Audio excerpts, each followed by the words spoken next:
성경에 보면 성경에 여러 가지 주제가 많지만은 그 가운데 하나는 돌아오는 것, 돌아오는 것이 성경에 대단히 중요한 주제입니다. 그래서 창세기 말씀에 에덴 동산에 그 좋은 땅, 아름다운 땅에서 아담과 하와가 쫓겨나잖아요. 쫓겨나고 어떻게 보면 도망가고 이렇게 굶주리고 있는 아담과 하와를 이렇게 복되게 하기 위하여 예수 그리스도가 이 땅에 오셨잖아요. 아담의 후손들 죄 가운데 살아가고 사망 가운데 살아가고 마귀에게 매여 살아가는 그 백성들을 구원하시기 위해서 이제 예수님이 땅에 오셨고, 그래서 예수로 말미암아 우리가 하나님께 돌아가는 돌아감에 대한 이야기가 신구약 성경의 이야기가 되어집니다. 그래서 하나님은 오늘도 죄인들을 향하여 팔을 내미시면서 양팔을 내미시고 돌아오기를 간절히 기다리고 있는 모습이 바로 성경의 중요한 주제가 되어지는 것입니다. 그래서 이제 어떤 사람들은 해석하기를 요한계시록의 그 내용들은 에덴 동산에 아담과 하와가 쫓겨났는데 그것이 회복되어지는 장면이 바로 요한계시록 후반부에 새하늘과 새 땅을 의미한다, 이렇게 해석하는 분도 있습니다. 그것이 이제 정답은 아닐 수도 있는데 하여튼 이제 그렇게 주장합니다. 그러니까 에덴 동산에 잃어버렸던 에덴을 회복하는 것이다, 이렇게 주장하기도 합니다. 우리가 이래 보면 구약 성경에 또 이래 보면 아브라함은 이삭을 낳고 이삭은 야곱을 낳고 야곱은 그의 아들들을 데리고 애굽 땅에 들어갔잖아요. 애굽 땅에 들어간 야곱의 후손들이 다시 아브라함이 살았던 그 가나안 땅으로 돌아오는 이야기가 구약의 그 대부분을 많이 차지하잖아요. 그래서 출애굽기, 레위기, 민수기, 신명기, 여호수아, 그리고 그거는 이제 가나안 땅에 들어오는 장면과 가나안 땅에 들어가고 그 다음 주에 가나안 땅에 살면서 다시 이제 우상 숭배로 말미암아 벌을 받는 장면이 구약의 성경의 이야기입니다. 그래서 또 다시 그래서 애굽에서 가나안으로 돌아오는 이야기가 구약의 이야기가 되어지고, 또 구약의 또 다른 돌아옴에 대한 이야기가 있는데 그것은 바로 이제 바벨론으로 이스라엘 백성들이 그들의 죄악으로 말미암아 바벨론으로 갔다가 다시 예루살렘으로 가나안 땅으로 돌아오는 이야기가 거기서 보면 에스더, 에스라, 느헤미야, 학개서 뭐 이렇게 그런 성경의 이야기들이 바벨론의 외국 땅, 이방 땅에서 살던 이스라엘 백성들을 돌아오게 하는 그 역사가 이제 구약의 후반부에 기록이 되어져 있습니다. 그리고 돌아옴에 대한 이야기를 보면 또 이제 기생 라합을 생각할 수 있습니다. 기생 라합은 이방 백성이었지만은 하나님의 백성으로 이스라엘 자손들에게 돌아오게 되어집니다. 자신의 그 삶을 던져버리고 자신의 삶이 그대로 이방 땅에서 이방 백성들과 더불어 산다면 멸망에 이를 수밖에 없다는 사실을 알고 거기서 떠나서 살기 위하여 이스라엘 백성들에게 돌아오는 이야기가 여호수아 초반부에 나타난 기생 라합의 이야기가 되어집니다. 하나님 품으로 이스라엘 백성들로 돌아오는 이야기, 그리고 또 우리 룻기서 거기에 주인공이 롯이 주인공이고 또 다른 주인공은 나오미가 되어지는데, 나오미는 유대 땅 베들레헴에 살다가 좀 잘 먹고 잘 살기 위하여 이방 땅으로, 모압 땅으로 이렇게 갔다가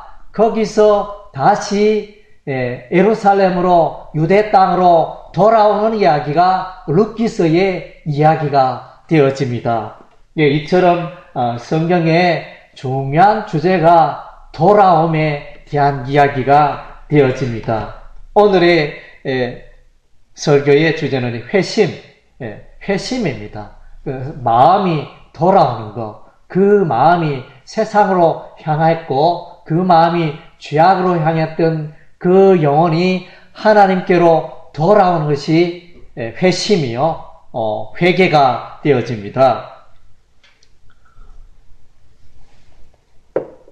회심은 성령으로 말미암아 자신의 생각과 삶의 변화를 가져오는 출발점이다.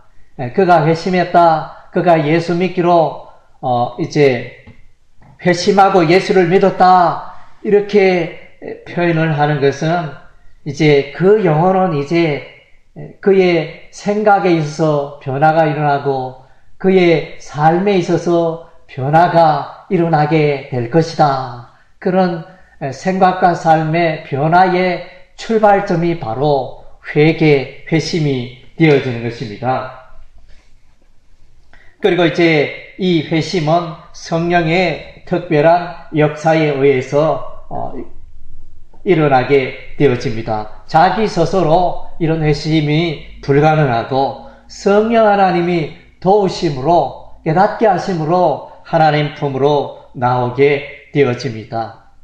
그리고 이제 이 회심에는 두 종류로 볼 수 있는데, 좁은 의미의 회심에는 돌발적 회심, 또 다르게 표현한 순간적인 회심, 죄로부터 돌아서는 순간적인 회심을 생각할 수 있고, 또 다른 의미의, 넓은 의미의 회심은 점진적으로, 어떤 사람은 당신이 언제 예수 믿었습니까? 이렇게 질문을 하면, 어떤 사람은 이제 제가 고등학교 3학년 때 분명히 내 죄를 회개하고 예수님을 영접하고 그렇게 예수를 믿었습니다. 이렇게 말하는 사람이 있는가 하면, 어떤 분은 신앙생활 예수 믿은 지 20년, 30년이 되었지만은 내가 언제 분명하게 내 죄를 뉘우치고 예수를 믿었는지 그 명확한 그 순간을 잘 모르겠다. 이렇게 말하는 분들이 있습니다. 아마 그런 분들이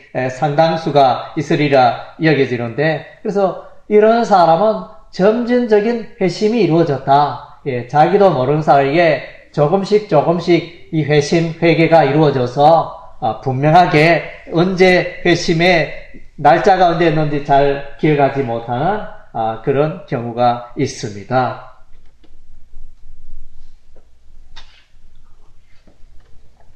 구약의 회심의 종류에 보면 나아만 장군을 들 수 있습니다. 아람 나라 나아만 장군, 이 장군은 나병 환자였는데 그것을 엘리사에 의하여 치료받음으로, 그래서 이스라엘의 하나님 여호와 하나님을 만나게 되어지고 회개하게 되어지고, 그래서 나는 이제 다른 신에게 제사를 지내지 않겠나이다. 이렇게 고백을 하고 있습니다.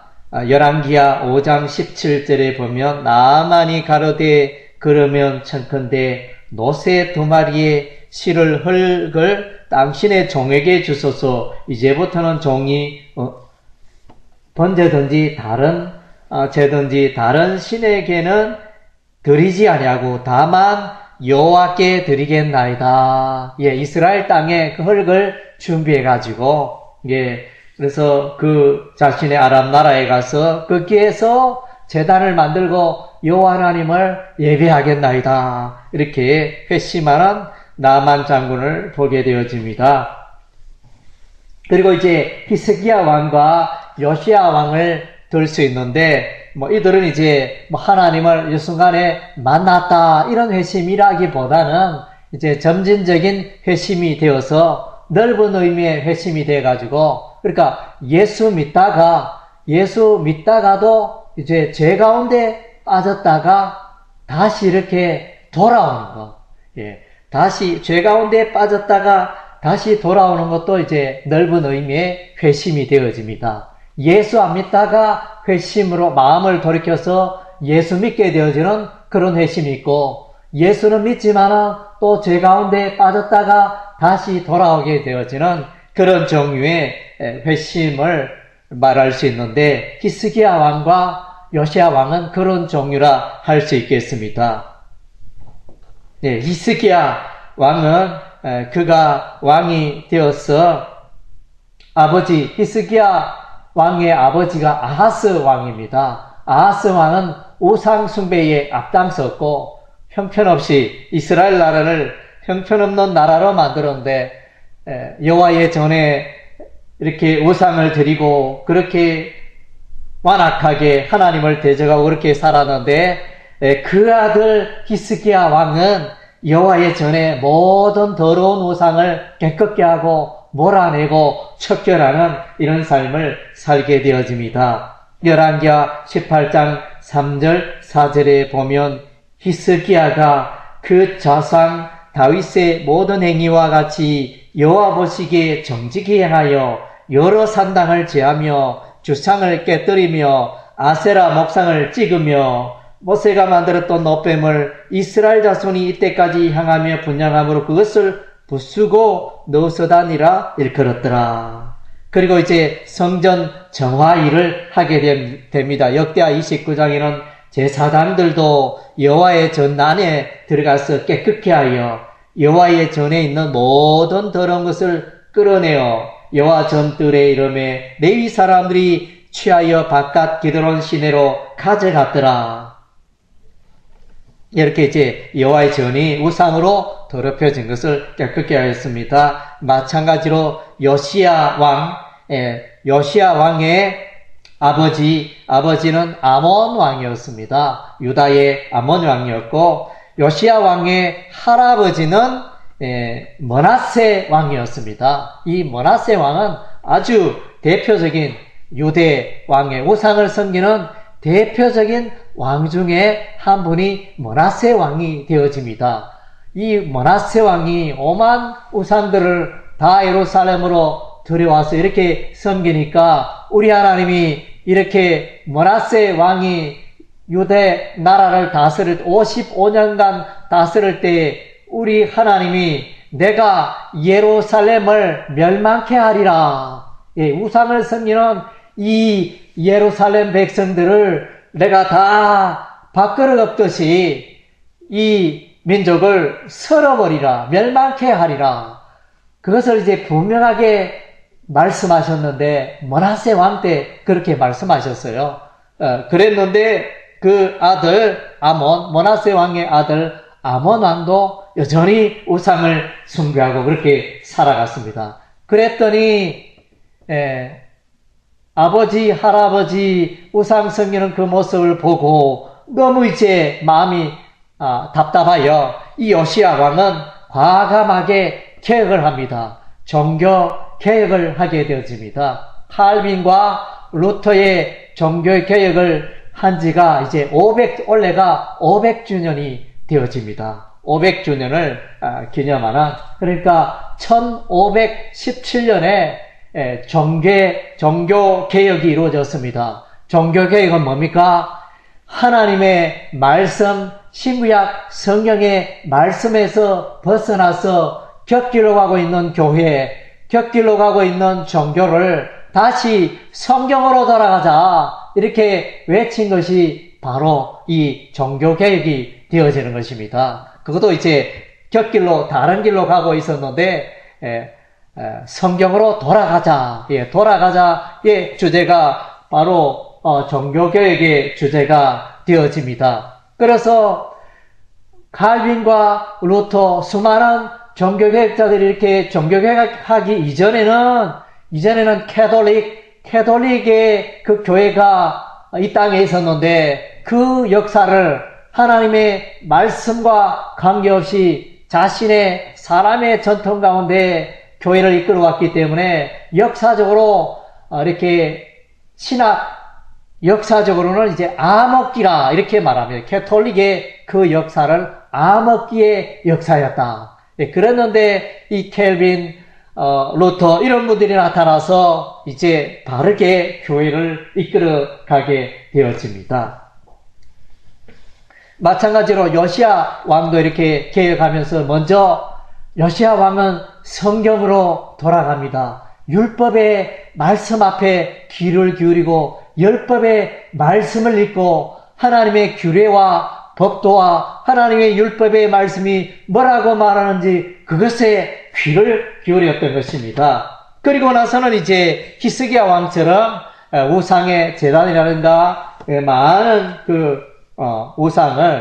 우상의 세력을 몰아내고 정화시키는 이런 일을 요시야 왕이 하게 되어집니다. 그리고 이제 구약에 보면 이방 사람이 회개하는 그 역사가 나타나고 있습니다. 구약 성경에는 전도하라 이런 말이 별로 없습니다. 그렇다고 해서 구약 시대는 전도가 없었느냐? 그것은 아니고 이제 구약 시대의 사람들은 주로 삶을 통하여 여호와 하나님을 드러내는 그런 역사였습니다. 그런 삶이었습니다. 신약 시대에 와서는 교회들이 예술소의 복음을 땅끝까지 아시아와 유럽으로 아프리카로 복음을 전하는 그런 역사가 일어나게 되어집니다. 그리고 이제 아마 거의 신약 시대처럼 예술소의 복음을 전하는 선지자가 있다면 그 선지자가 바로 요나 선지자가 되어집니다. 요나 선지자가 하나님의 그 메시지를 가지고 아수르의 그 수도 니느웨 성읍으로 가게 되어집니다. 그래서 니느웨 성읍이 죄악이 가득하 있으니 요나야 거기 가서 외치라.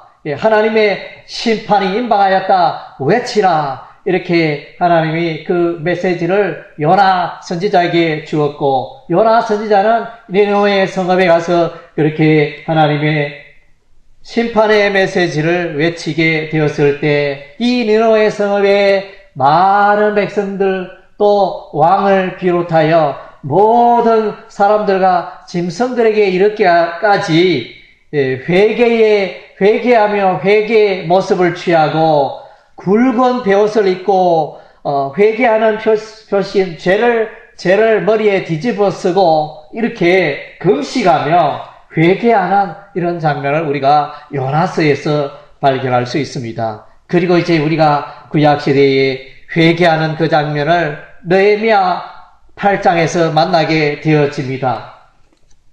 느헤미야서 8장에 보면 이제 바벨론 포로에서 돌아온 이스라엘 백성들이 제2의 성전을 건축합니다. 제1의 성전은 솔로몬 성전이 되어지고 제2의 성전은 스룹바벨 성전이 되어집니다.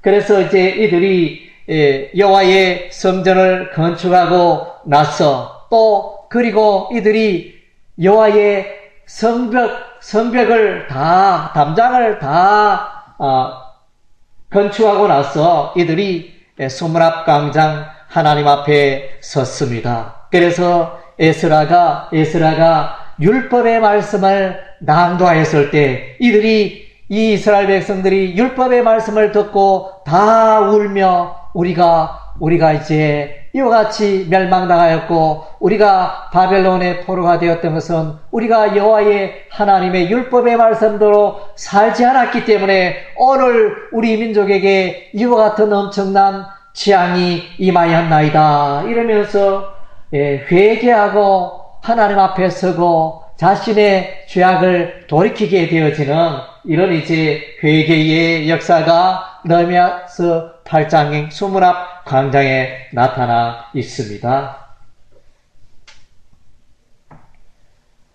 신약에도 하나님의 하나님 앞에서 회개하는 사람들을 만나게 되어지는데, 먼저는 이제 세례 요한으로부터 책망받는 사람들을 만나게 되어집니다. 그래서 세례 요한이 요단강에서 세례를 주니까 동서남북에서 많은 이스라엘 백성들이 세례받기 위하여 이렇게 나왔는데, 그들을 향하여 너희가 삶이 없도다. 너희가 하나님을 믿는다 하지만은 너희가 보니까, 너희 삶을 보니까 너희가 하나님을 믿는지 안 믿는지 내가 도무지 알 수 없도다. 이러면서 그들을 책망합니다. 그래서 옷 두 벌 있는 자는 옷 없는 자에게 나눠주고, 세리는 세금을 너무 많이 무겁게 거두지 말라 하고, 군병들은 다른 사람들의, 일반 사람들의 그 재물을 약탈하지 말라, 이렇게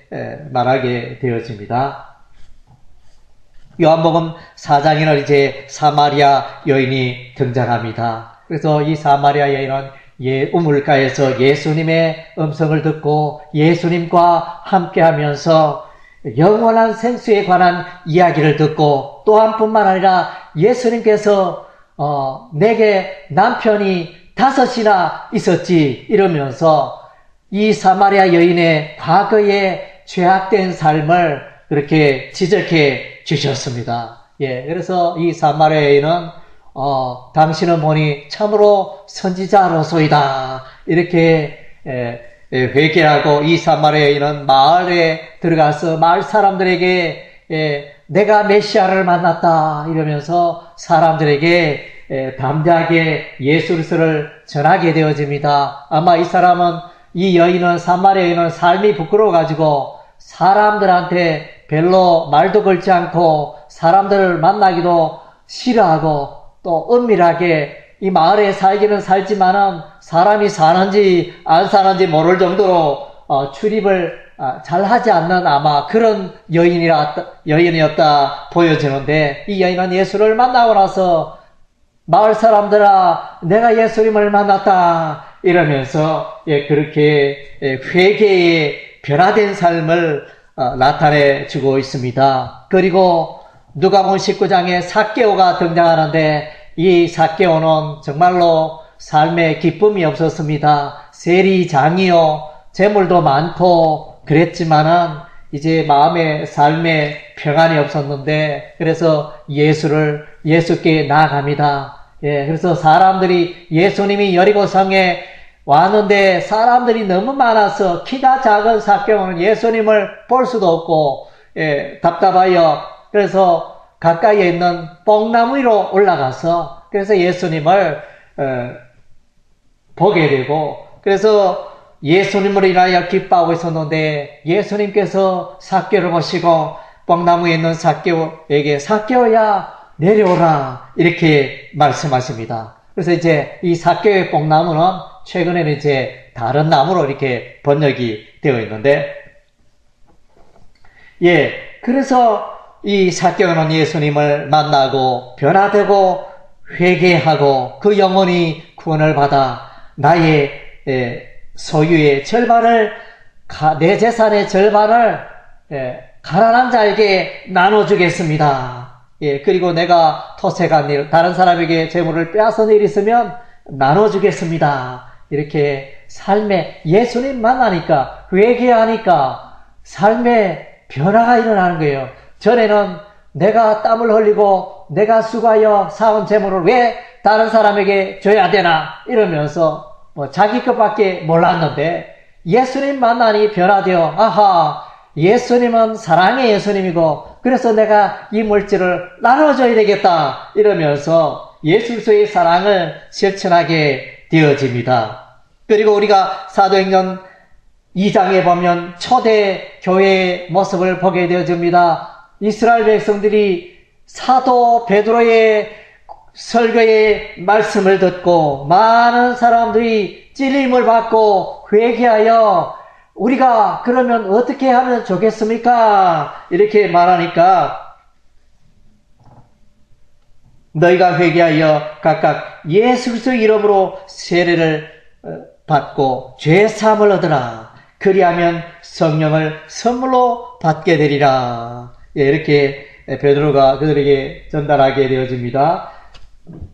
그랬더니 이들이 변화되고 이날에 3,000명이나 회개하고 예수를 믿고 또 따르게 되어지고, 그래서 이들은 이제 예수님의 말씀, 신구약 예수님의 그 말씀을 배우고 가까이 하고, 그리고 이제 물질을 서로 나누고 서로 성전에 모이기를 힘쓰고 서로 물질을 나누게 되어지는 이런 이제 역사가 일어나며 저들의 삶 가운데 예수를 높이고 찬양하는 이런 이제 아름다운 역사가 일어났다는 것입니다. 그래서 초대 교회가 예수님 만나고 그 삶을 돌이키고 회개하여 엄청나게 변화되고, 세상 사람들이 보니 저들은 정말로 저들이 어찌하여 저렇게 살아갈 수 있는가 의아해할 정도로 완전히 변화된 그런 삶의 모습을 나타내 보여주었던 것입니다. 사도행전 9장에도 사울이었죠. 사울이 부활하신 예수님을 만나고 사울아 사울아 내가 어찌하여 나를 핍박하느냐, 예수 그리스도의 부활하신 예수님의 음성을 듣고 만나서 회개하고, 그래서 이 사울이 이제 바울로 변화되고, 예수 믿는 자들을 옥에 가두는 이 일에 앞장섰던 이 사울이 이제는 이제 예수 그리스도의 복음을 담대하게 전하게 되어집니다. 적시로 복음을 깨달은 그날로부터 그 순간부터 적시로 예수 그리스도의 복음을 사람들에게 전하니, 아니 사울 저 사람 이상하다. 예수 믿는 자를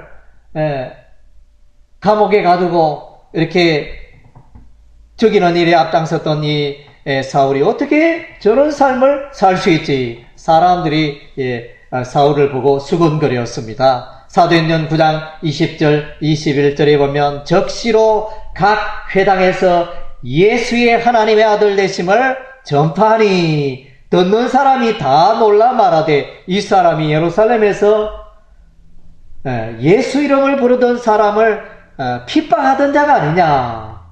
그래서 이제 사람들이 사울에 대해서 다 이렇게 수군거립니다. 그리고 이제 신약 성경에 보니까 데살로니가 교회 사람들은 저들이 우상을 버리고 저들이 하나님을 섬기며 예수 그리스도의 재림을 기다리는 그런 아름다운 삶을 살고 있다. 그래서 이제 저들이 데살로니가 성도는 우상을 버리고 하나님께로 돌아왔다. 돌아왔습니다. 전에는 죄악의 세상에 살았던 이 데살로니가 사람들이 이제는 예수께로 하나님 품으로 돌아온 이야기가, 그 아름다운 간증이 데살로니서 1장에 기록이 되어져 있습니다. 그래서 이제 우리는 이제 돌아왔으니까, 하나님 품으로 돌아왔으니까 예수 믿는 우리는 이제 새로운 삶을 살아야 하는 것입니다. 로마서 6장 1절에서 4절의 말씀에 보면 우리가 하나님께로 돌아왔다는 것은 우리가 예수를 믿는 것이고, 우리가 예수를 믿는 것은 십자가의 보혈의 피의 연합이 된 것이고, 내가 죽고 예수가 내 가운데 살고, 전에는 내가 내 인생의 주인이었지만은 이제는 예수님이 내 인생의 주인이 되고, 이제는 내가 세례를 받아 죄 씻음 받아 죄인이 의인 되어졌고, 이제는 이제 예수 안에서 새로운 인생의 표대를 향하여 내가 새로운 인생을 살아가게 되었다는 것입니다. 그래서 이제 저와 여러분은 예수 안에서 이제 새로운 표대를 향하여 새로운 삶을 살아가야 하는 것입니다. 우리는 이제 세상으로부터 돌아선 자들입니다. 예수 믿는 자는 더 이상 세상을 기웃거리고 더 이상 세상에 대하여 미련을 갖지 않고 살아가는 자들인 것입니다. 그래서 이제 우리 복음송에도 이런 게 있지 않습니까?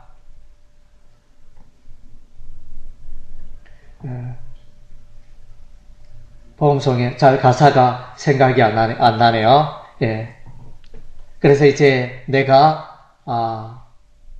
예수를 믿고 방황하다가 내가 이제 예수님 품으로 돌아왔다. 예.